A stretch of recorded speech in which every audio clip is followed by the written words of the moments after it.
오늘 이사야 42장 1절에서 9절 말씀 가지고 주의 종입니까? 라는 제목의 하나님 말씀 함께 나누도록 하겠습니다. 모든 물건에는 무게가 있죠.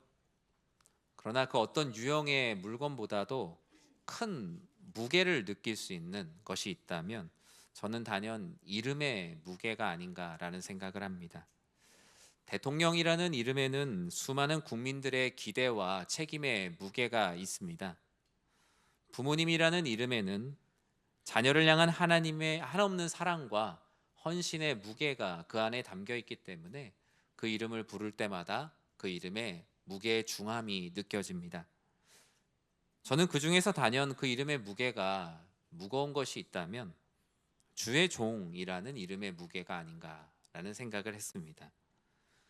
주의 종이라는 이름 안에 담겨 있는 종을 향한 주인의 풍부한 사랑의 무게, 그 긍휼의 무게, 그 공의의 무게는 감히 한낱 인간이 감당할 수 없는 크나큰 무게입니다. 어딜 가든 사람들은 저를 되게 목사님으로 존대해 주십니다. 교회 안에서도 목사란 이유 하나만으로 부족함이 많음에도 불구하고 남녀노소 불문하고 많은 분들이 존대해 주세요. 전 이 자리를 빌어서 다시 감사의 말씀을 드립니다. 시간이 제법 흘렀는데 길에서 누가 목사님 하고 부르면 지금도 흠칫 깜짝깜짝 놀랍니다. 특히 성도님들께서 제가 성도님들을 위해서 기도도 해드리지만 성도님들도 또 각자의 자리에서 때로는 저에게 따로 오셔서 기도를 해주신 분도 있어요.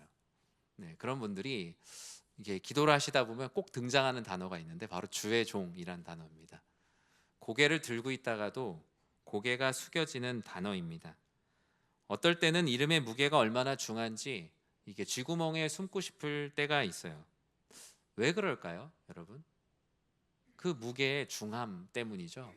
그 이름대로 내가 충분히 살아내지 못하는 하나님 앞에 부끄러움 때문이에요.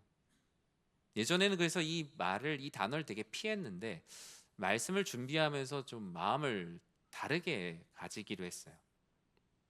주의 종이라는 말이 귀에 들릴 때마다 하나님, 제가 주의 종으로 불리는 것에 부끄럽지 않은 인생을 살게 해주십시오. 또 성도님들이 그렇게 부를 때, 또 제가 기도할 때마다 그렇게 느낄 때 그 순간순간 주의 종으로 빚어지는 시간이 되게 해주십시오. 저는 기도의 방향을 말씀을 준비하면서 좀 바꾸게 되었어요. 그런데 이런 마음은 사실 비단 저뿐만은 아니잖아요. 여러분 주의 종이에요, 아니에요? 아니에요? 저만 종이에요? 네, 아니잖아요. 다 여러분 주의 종이에요. 여러분이 원하지 않아도 여러분 다 주의 종입니다. 성경은 말씀합니다. 목회자만 주의 종이 아니라 하나님께 부름을 받은 하나님의 백성들, 하나님의 뜻 가운데 그 순례의 길을 걷는 모든 순례자들을 주님께서는 너는 나의 종이라고 부르셨어요. 우리 옆에 있는 분들과 우리 인사할까요? 우리는 모두 행복한 주의 종입니다. 네. 여러분 다 주의 종인 거예요. 네. 직장에서 주의 이름으로 열심히 일하시는 성도님들, 가정에서 가사 일들과 자녀를 키우는 일에 최선을 다하여 살아가시는 성도님들, 하나님 나라를 위해 살아가는 모든 이들은 다 주님의 종입니다. 주의 종은 그런 의미에서 어떤 직분의 호칭이나 우열이나 높낮이가 있는 게 아니라 그냥 우리가 누구인지 알게 되는 정체성을 알게 되는 이 말이 주의 종이에요. 이 이사야 42장은 종의 노래로 잘 알려져 있는 말씀이에요. 주님의 종이 된다는 것, 하나님의 종은 어떤 모습으로 오시는지, 예수 그리스도께서 유대 백성들을 포로 가운데 회복시키시고 그들의 메시아로, 그들의 그리스도로 오시는 모습을 이사야는 이 42장에서 쭉 기록하고 있거든요. 바벨론 포로로 오랜 시간 유대 백성들이 고통과 광야 가운데 있지만 그리스도 예수께서 그들 가운데 함께 하시고 우리의 구원자 되시는 메시아가 그들과 함께 하시면 인생의 광야에도 꽃이 피고 열매를 맺을 것이다 라는 말씀의 예언이죠. 바로 그 한 사람, 그리스도 예수에 대한 예언, 그리고 너희도 바로 이런 주의 종이 되라는 권면의 말씀입니다. 하나님이 기뻐하시는 한 사람 예수님, 그 주의 종의 모습을 통하여서 우리들도 그와 같은 주의 종으로 살라라. 그리고 너희도 그와 같은 이 말씀의 질문을 마음 가운데 늘 가지고 살라는 말씀이 바로 이사야 42장의 말씀입니다. 우리는 그렇다면 우리의 마음 가운데 오늘 본문의 세 가지 대진, 세 가지 질문을 던져봐야 할 텐데, 내가 주의 종으로서 우리는 가장 먼저 내가 하나님의 기쁨이 되고 있는가? 내가 주의 종이라면 내가 하나님의 기쁨이 되기 위해 살아가고 있는가라는 질문을 스스로에게 던져야 합니다. 우리 1절 말씀을 다시 한번 읽어볼까요? 함께 읽겠습니다. 내가 붙드는 나의 종, 내 마음에 기뻐하는 자, 곧 내가 택한 사람을 보라. 내가 나의 영을 그에게 주었은즉 그가 이방의 정의를 베풀리라. 아멘. 주의 종에 대해서 1절은 먼저 말씀합니다. 주의 종은 하나님의 손에 붙들린 사람입니다. 하나님을 자기 손에 붙들고 흔드는 사람이 아니라 하나님의 손에 붙들린 사람. 오직 주인 되시는 하나님의 손, 하나님의 능력, 하나님의 인도하심에 붙들린 바 되어 자신의 뜻이 아니라 주인의 뜻대로 살아가는 사람이 바로 하나님이 붙드는 주의 종입니다. 하나님은 하나님이 사랑하시는 주의 종을 붙드실 뿐만 아니라 내 마음에 기뻐하는 자, 내 마음을 기쁘게 하는 자가 주의 종이라고 말씀을 이어서 하셨죠. 저는 설교를 준비하면서 앞으로 주의 종된 삶이란 무엇인가 아주 되게 간단 명료해졌어요. 우리 1절 앞부분에 나오는 이 삶이죠. 내가 붙드는 나의 종, 내 마음에 기뻐하는 자. 인생을 저 한 줄과 같이 살아갈 수 있다면 하나님께서 정말 착하고 충성된 종이라고 칭찬해 주시겠죠. 내가 붙드는 나의 종이라는 말씀을 통해 우리는 나를 보호하시고 인도하시는 하나님의 은혜 가운데 비로소 평안을 누리죠. 내가 무언가를 붙들어야 살 수 있는 삶이 아니라 하나님의 손에 붙들려 있다는 것. 하나님의 손에 붙들려 있을 때 우리는 비로소 안전합니다. 하나님의 손에 붙들려 있을 때 우리는 비로소 피곤하여 낙심하지 않죠. 하나님의 손에 붙들려 있기 때문에 우리는 넘어지더라도, 애들이 넘어지면 아버지가 손 딱 붙들고 확 일어나면 하늘로 솟구치듯이 일어나잖아요. 그것이 바로 이사야에서 약속하고 있는 하나님이 붙드시는 주의 종의 모습이에요. 마치 생명력이 없는 줄 인형이 주인이 그 손을 잡고 일으키면 수동적인 것 가운데도 아주 능동적으로 살아낼 수 있는 것처럼 말이죠.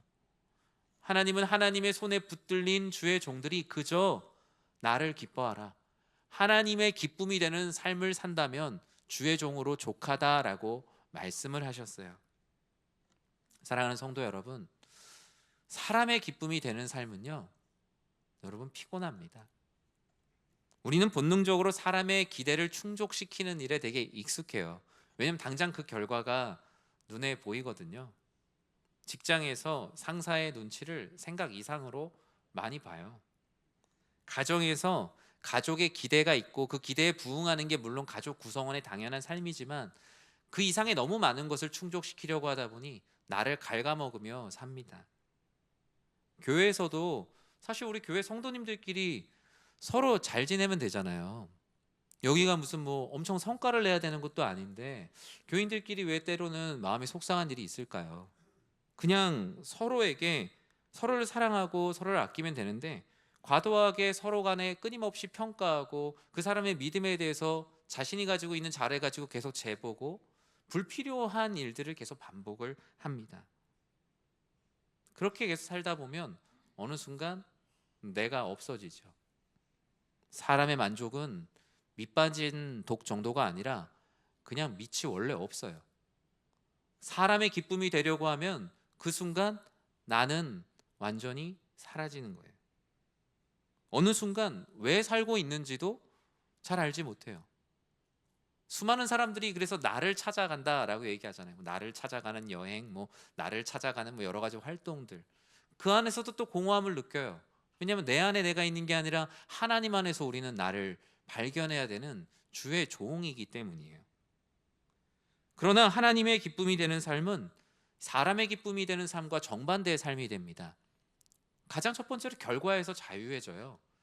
왜냐하면 세상에선 결과 자체를 보고 모든 걸 평가하지만 하나님은 과정 속에도 보이지 않는 곳에도 함께 하시거든요. 그래서 그 결과가 때로는 우리가 생각한 것보다 잘 나오지 않아도 그 결과까지도 하나님의 과정 가운데 함께 하고 있어요. 진심을 알고 계시기 때문에 마음이 무너지지 않아요. 크고 작은 일, 높고 낮은 일의 구분으로부터 비로소 자유해집니다. 사람들 앞에 항상 큰 일을 해야 될 것 같고 보이기 위한 일을 해야 될 것 같은 사람의 기쁨이 되는 마음의 고통이 있는데, 하나님의 기쁨이 되는 주의 종이 되면 큰 일도 하나님이 기뻐하실 수 있지만 작은 일 하나님이 더 기뻐하실 수 있죠. 하나님이 기쁨이 되는 삶엔 크고 작은 일이 없기에 비로소 그런 모든 평가로부터 자유해집니다. 보이려는 삶보다 오히려 삶 자체에 더욱더 충실하게 되니 삶의 본질에서 주시는 하나님의 은혜를 비로소 누리게 돼요. 교회 안에 우리 많은 직분자분들 계시잖아요. 교회 안에 장로님으로 주일 한 후를 보내려면 되게 저는 좀 힘들 것 같다는 생각이 들어요. 권사님으로, 교회를 50년 다닌 어떤 성도로, 어떤 주어진 숫자의 스펙으로 이 주일에 예배를 드린다면 좀 잘해야 되잖아요. 저도 그래요. 저도 제가 그냥 목사로서 주일 하루를 보내는 걸 하나님이 더 기뻐하실까? 물론 그 역할이 있지만 그냥 하나님의 자녀로서, 그냥 주의 종으로서 하나님을 기쁘시게 하는 하루를 더 기뻐하실까? 하나님은 단연 후자겠죠. 다만 그 역할을 주의 종으로서 담담하게 감내할 뿐이죠. 저는 우리 사랑하는 모든 성도님들이 하나님 앞에 기쁨이 되는 삶의 중심을 놓치지 않는 주의 종들이 되시길 주님의 이름으로 간절히 축원합니다. 주의 종은 두 번째 질문 앞에 대답해야 합니다. 바로 사람을 살리고 있는가? 왜냐하면 이것은 종을 향한 주인의 뜻이기 때문이에요. 2절에서 4절까지는 주의 종의 성품과 사역을 묘사하고 있어요. 우리를 구원하시는 예수님의 모습이 바로 2절에서 4절까지 쭉 기록이 돼 있죠. 주의 종은 세속적인 권력자들과 결을 달리합니다. 소리 크게 친다고 그 일이 잘 되는 것도 아니고요, 많은 곳에 갖다 붙인다고 그 일이 잘 되는 것도 아닙니다. 다투지도 않으며 소리를 높이지도 않으며 주님께서 우리들에게 보여주신 모습이 다 그런 모습이었어요. 마태복음 11장 29절에 우리가 잘 아는 말씀이 이렇게 기록되어 있죠. 같이 한번 읽어볼까요? 나는 마음이 온유하고 겸손하니 나의 멍에를 메고 내게 배우라. 그리하면 너희 마음이 쉼을 얻으리니. 아멘. 주님도 말씀하셨죠. 온유하고 겸손한 주의 종, 그 마음을 주님과 함께 주님과 멍에를 메고 배우면 멍에를 메는데도 비로소 쉼을 얻게 된다고요. 앞선 말씀과 같아요. 사람의 기쁨이 되려고 하면 할수록 쉼은 사라집니다. 그러나 하나님의 기쁨이 되려고 하면 할수록 쉼이 무엇인지 비로소 알게 돼요. 그냥 육체적으로 가만히 있는 게 쉼이 아니라 하나님의 뜻을 위하여 살아가는 게 쉼이구나라는 걸 알게 돼요. 바쁜데 쉼이 있어요. 바쁜데 안식이 있어요. 감정대로 살아가면 쉼이 없는데 주님께서 주시는 온유와 겸손으로 살아내면 마음이 쉼을 얻는다라고 약속을 해주셨어요. 특히 오늘 본문의 3절은 주의 종이 어떻게 한 영혼, 한 사람을 살릴 수 있는지 그 주의 종의 모습을 압축적으로 말씀하고 있죠. 같이 한번 읽어보겠습니다. 상한 갈대를 꺾지 아니하며 꺼져가는 등불을 끄지 아니하고 진실로 정의를 시행할 것이며. 아멘. 당시 고대 근동 지역에는 갈대가 아주 흔했습니다. 갈대로 펜도 만들고요, 또 갈대로 임시로 쓸 지팡이를 만들기도 했습니다. 특히 갈대를 잘라서 갈대로 피리를 만들기도 했어요. 여러분, 어릴 때 이렇게 길에서 풀을 이렇게 뜯어다가 피리를 불어본 적이 있으신가요? 저는 그게 되게 부러웠어요. 저는 부는 악기를 아예 할 줄을 몰라요. 단소, 리코더 이런 쪽에 거의 낙제점의 학생이었습니다. 아예 부는 게 잘 안 되더라고요. 예. 그런데 길을 가다가 친구들이나 학교 선생님들이 풀 하나만 탁 뜯어서 그걸로 연주를 하는 모습은 저에게는 거의 생활의 달인, 거의 기인 열전 수준의 모습이었죠. 유난히 잘 부는 분들이 있어요. 그런데 여러분, 그거 몇 번 불다 보면 어떻게 돼요? 찢어져요. 빳빳해야 잘 부러져요. 그러면 여러분, 오늘 불었던 풀피리를 어떻게 합니까? 집에 잘 가져가요? 아니죠. 버려요. 왜 버리죠? 대체할 수 있는 풀이 너무 많잖아요. 별거 아니잖아요. 여기에 있으면 또 뜯어갖고 또 쓰면 되잖아요. 그런데 예수 그리스도, 우리의 영혼을 사랑하시는 그 주의 종은 그 상한 갈대피리, 이제 한번 쓰고 더 이상 대체할 것도 너무나 많고 그냥 버려도 아무 상관없는 그 존재까지도 사랑하신다. 그 상한 갈대조차 꺾지 아니하신다는 표현이 바로 그런 표현이에요. 상한 갈대랑 이미 한번 부서진, 더 이상 정상적인 기능을 기대할 수 없는, 그리고 얼마든지 다른 것으로 대체할 수 있는 것이 바로 상한 갈대입니다. 그런데 주의 종은 이런 상한 갈대조차 꺾지 않아요. 연약하고 상처 입은 사람들, 이미 한번 부서져 회복이 불가능해 보이는 사람들, 능력이 없어서 얼마든지 다른 사람들로 대체할 수 있는 사람들, 그런데 주의 종은 그 모든 이들을 결코 꺾지 않으십니다. 사람을 살리고 세우는 사람, 소리를 낼 수 없는 갈대 피리조차도 고쳐서 이전보다 더욱더 아름다운 소리를 낼 수 있도록 하는 것이 바로 사람을 살리는 주의 종의 삶이에요. 왜냐하면 주님께서 우리를 그와 같이 고치시고 소리를 내게 하시고 다시 살아나게 하셨기 때문이에요. 꺼져가는 등불을 끄지 않으신다고 합니다. 고대 등잔들뿐만 아니라 우리 장로님, 은퇴 장로님이랑 얘기하다 보니까 호롱불 켜고 공부하셨다 그러더라고요. 아마 여기 호롱불 켜고 공부하시는 세대도 있을 텐데 언제 불이 꺼지죠? 네, 밑에 기름이 없거나 아니면 심지가 제 역할을 못하면 꺼지죠. 불이 약하면 불이 깜빡깜빡하며 나 곧 꺼지요 라고 이제 말합니다. 그런데 그 꺼지기 직전에 상태가 어떻죠? 밑에 기름이 없으면, 심지가 충분히 타지 않으면 불완전 연소가 심해서 안에 연기가 아주 아주 가득해요. 어차피 빛도 내지 못하고 연기만 자욱하게 만들어내는 심지를 여러분 끄겠어요? 안 끄겠어요? 당연히 끄죠. 손으로 그 심지를 딱 잡아서 차라리 꺼버리는 게 어차피 빛도 내지도 못하는 거 꺼버리는 게 집안에 훨씬 더 도움이 되겠죠. 그러나 주의 종은 이 꺼져가는 등불조차 끄지 않으신다 라고 말씀을 하십니다. 영적으로 지친 영혼, 사람들이 봤을 때 쓸모가 없다고 생각할 때에도, 기도에도 응답이 없고 삶의 방향과 의욕을 상실한 영혼들에게도, 죄와 실패로 낙심하여 스스로를 용서하지 못하는 죄책감의 굴레에 빠진 영혼들도 주님께서는 결코 그 등불을 끄지 않겠다. 내가 그들의 심지가 되고 그들의 기름이 되어 그들을 다시 활활 타오르게 하는 것이 바로 주의 종의 모습, 사람 살리는 주의 종의 삶이에요. 사랑하는 성도 여러분, 이 세상은 세상을 기쁘게 해주지 않으면 우리를 버립니다. 가치가 없으면 그냥 정리의 대상이에요. 그러나 하나님은 우리를 정리의 대상으로 삼지 않고 언제나 사랑의 대상, 구원의 대상으로 삼으심을 꼭 믿으시기 바랍니다. 주의 종은 상한 갈대와 꺼져가는 등불을 결코 정리의 대상으로 삼지 않아요. 여러분, 한 번 사는 인생인데 여러분 어떤 사람이 되고 싶으세요?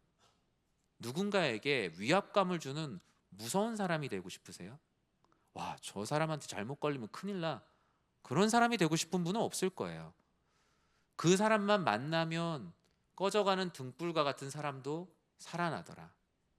마음이 상해서 어찌할 바 모르는 사람도 그 사람과 만나기만 하면 마음의 평안을 얻고 살아갈 힘을 얻더라. 저와 여러분 모두 주님을 닮아 그런 사람 살리는 주의 종이 되길 주님의 이름으로 간절히 축원합니다. 주님께서는 마지막으로 우리들에게 또 하나의 질문을 하십니다. 바로 너희는 세상의 빛이 되고 있는가? 라고 물으세요. 42장 6절에 보면 이렇게 말씀합니다. 나 여호와가 의로 너를 불렀은즉 내가 내 손을 잡아 너를 보호하며 너를 세워 백성의 언약과 이방의 빛이 되게 할 것이다. 주님께서 주의 종에게 분명한 미션을 주셨어요. 하나님 나라에서 이 세상의 빛으로 살아가라. 너희는 빛 대신 주의 은혜를 입었으니 빛을 너희 가운데 가둬두지 말고 세상의 빛으로 발산하는 삶을 살라고요. 이방의 빛이 되게. 주의 종은 나홀로 신앙의 삶으로 머물러 있지 않습니다. 여전히 주의 종이 무엇인지 모르고 세상의 종으로 살아가는 사람들, 심지어 세상의 주인이라고 생각하며 살아가는 세상의 종들에게 너희 모두 주의 종의 삶을 살아야 한다라는 빛된 소식을 비추어야 된다라고 말씀합니다. 눈먼 자들의 눈을 밝히는 것, 갇힌 자들을, 흑암에 앉은 자들을 감옥에서 이끌어내는 것, 무엇보다 어둠의 자리에서 세상의 종노릇하며 하나님의 영광을 다 빼앗겼던 그 하나님의 영광을 다시 다 찾아와야 하는 것, 하나님께로 다시 다 찾아와야 하는 것이 세상에 빗대는 주의 종의 삶이에요. 8절에 하나님께서 이렇게 그 사명을 말씀하셨거든요. 같이 읽겠습니다. 나는 여호와이니 이는 내 이름이라. 나는 내 영광을 다른 자에게, 내 찬송을 우상에게 주지 아니하리라. 아멘. 하나님께서 주의 종들에게 주신 미션이에요. 자, 너희들은 나가서 이 세상에 빼앗긴 나의 영광을 찾아와라. 이 세상에 종노릇하느라 빼앗긴 그 모든 하나님의 영광을 찾아와라. 저는 우리 사랑하는 성도님들이 어느 곳에 있든지 세상의 빛된 삶을 드러내는, 발산하는 그리스도인들이 되시길 진심으로 축복합니다. 직장과 가정과 학교 모든 곳에서 하나님의 영광을 찾아오도록 여러분의 빛을 드러내는 삶을 사십시오. 여러분, 이런 속담 있잖아요. 종살이, 종노릇을 하더라도 어디서 해야 된대요? 대감집에서 하라 그러잖아요. 대감집. 왜 대감집에서 해야 됩니까? 이 얘기의 핵심이 뭐예요? 대감집이 복지가 좋잖아요. 대감집이 뭘 하나 줘도 더 주고, 어디 가도 종들 사이에서도 뭐 저기 이름도 모르는 사람 집에서 종노릇 하느니 대단한 대감집에서 종노릇 하는 게 그 안에서도 좀 어깨 좀 펴고 사는 것이죠. 그런데 우리의 인생은요, 하나님을 믿든 믿지 않든 종된 삶입니다. 하나님을 믿는 자는 주의 종으로 살아가는 것이고, 하나님을 믿지 않는 자는 세상의 종으로 살아가는 거예요. 주인처럼 보여도 우리 모두 다 종이에요. 그런데 세상의 종살이는요, 사실상 종 밑에서 종살이 하는 겁니다. 주인도 아닌 존재 밑에서 종살이를 하는 거예요. 얼마나 비참합니까?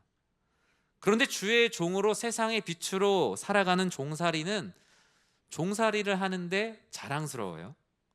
어딜 가도 주인을 자랑합니다. 나 이런 집에서 종살이를 하고 있다. 종살이를 하는데 부끄럽지 않은 영광이 있어요. 왜요? 주인이신 하나님의 기쁨이 되는 주의 종이거든요. 주인이신 하나님의 뜻을 받들어 사람을 살리고 있거든요. 어두운 곳에 가서 빛이 되고 있거든요.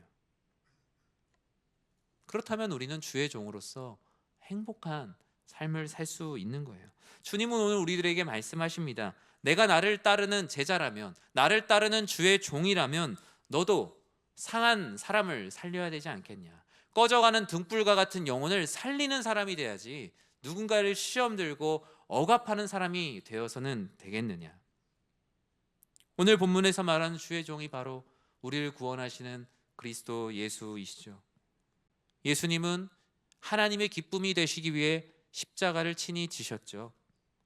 예수님은 사람을 살리는 주의 종으로 순종하기 위해서 십자가를 지셨습니다.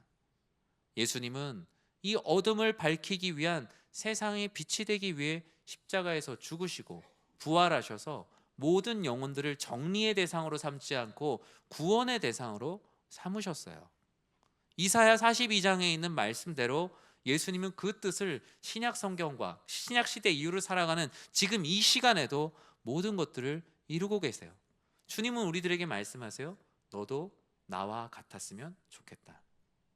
예수님을 닮는 삶, 주의 종의 삶을 살아라. 주님께서 그와 같이 처음 헌신하시고 세례를 받으실 때 하늘로부터 들려왔던 성부 하나님의 음성이 무엇이었습니까? 3장 17절 마태복음에 다음과 같이 말씀하죠. 같이 읽어볼까요? 하늘로부터 소리가 있어 말씀하시되 이는 내 사랑하는 아들이요 내 기뻐하는 자라 하시니라. 아멘. 저는 주의 종된 여러분들의 삶에 이와 같은 하나님의 말씀, 이는 내 사랑하는 아들이요 내 기뻐하는 자라, 나의 종이라 라는 말씀이 들려오는 삶을 사시길 주님의 이름으로 간절히 축원합니다. 말씀을 맺습니다. 신학대학원 처음 들어가서 어떤 책을 읽어야 되나 첫 수업을 들었는데 되게 충격을 받았어요. 제가 학부를 신학을 하고 오지 않은 그 사람이라 수업을 듣는데 뭔 말인지 하나도 모르겠더라고요. 그래서 신앙 도서들을 이렇게 추천을 받고 기본 도서를 이렇게 추천을 받았어요. 그 중에 그때 읽었던 책 중에 제자입니까? 라는 책이 있습니다. 아주 오래된 신앙 서적이죠. 이 제자입니까? 라는 책의 저자인 이 아르헨티나의 후안 카를로스 오르티즈 목사님의 일화 중에 이런 일화가 있어요. 이분이 설교를 하러 올라가셨는데 오늘 설교 제목은 제자입니까입니다. 라고 한 5분 10분 있다가 설교가 끝났습니다. 오늘 설교 내용이 뭐였죠? 라고 얘기하니까 들은 게 하나잖아요. 제자입니까? 성도님들이 대답을 하셨다는 거죠. 첫 주에는 성도님들이 뭐 이런 게 있어 이러면서 비웃었다고 해요. 두 번째 주는 화를 내셨다고 해요. 그리고 세 번째, 네 번째 주가 될 때 회개하고 우리가 하나님 앞에 어떤 모습으로 나아가야 할지 그 빈 시간에 깊이 묵상하는 설교의 시간이 되었다라는 일화가 있어요. 그 이유가 무엇입니까? 그 제자입니까? 라는 그 질문이 그들의 삶의 본질적인 삶을 완전히 이렇게 송두리째 흔들었기 때문이에요. 오늘 말씀의 제목도 우리들에게 동일하게 묻습니다. 주의 종입니까? 라는 질문은 우리의 신앙 곳곳을 살피게 됩니다. 여러분은 주의 종입니까? 라는 질문에 어떤 마음을 갖고 계십니까? 주의 종이라는 타이틀이나 간판으로 살고 있지는 않은지, 아니면 정말 주의 종이라는 삶을 살아내기 위해 오늘도 조금이지만 최선으로 살아가고 있는지. 사랑하는 성도 여러분, 우리는 모두 주의 종이며 주의 종으로 살아내야 함을 믿으시기 바랍니다. 사람을 기쁘게 하기보다 하나님의 기쁨이 되는 주의 종이 되십시오. 사람을 꺾는 사람이 아니라 온유와 겸손으로 사람을 살리는 주의 종이 되십시오.